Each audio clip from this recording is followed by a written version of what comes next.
আমি আসতে আসতে দেখলাম আমার একটি ভিডিও ব্যাপক পরিমাণে ভাইরাল হয়েছে।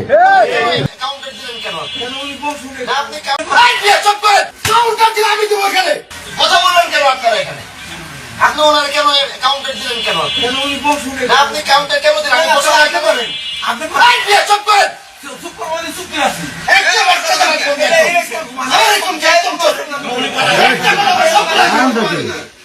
আমি দিলে আসছে কিনা বিচার করার জন্য?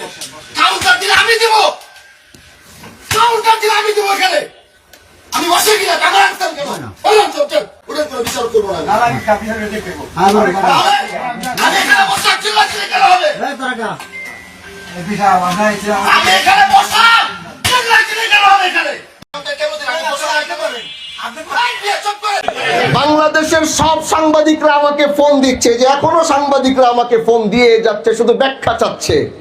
কোথায় আজ থেকে 1-1.5 মাস আগে একটি বিচার করেছিলাম, সেই বিচারে সর্বোচ্চ সুষ্ঠু সমাধান করেছি। কারণ তারা আমাকে ছাড়া বলছে যে আপনি না থাকলে এই বিচার আমরা বসবো না, মানবো না। ঘুরতে ঘুরতে তারপরে বসেছি।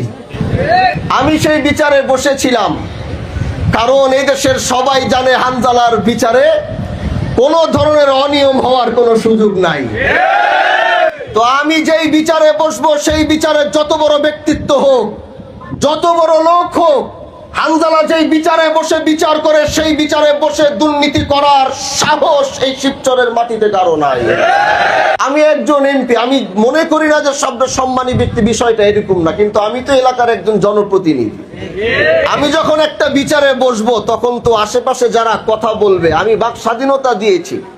তার মানে তো এটা না যে আমার পাশে বসে বসে আমি চুপ করে আছি, আপনি পাশের থেকে বসে কাউন্টার দিবেন। বিষয়টা কি এরকম?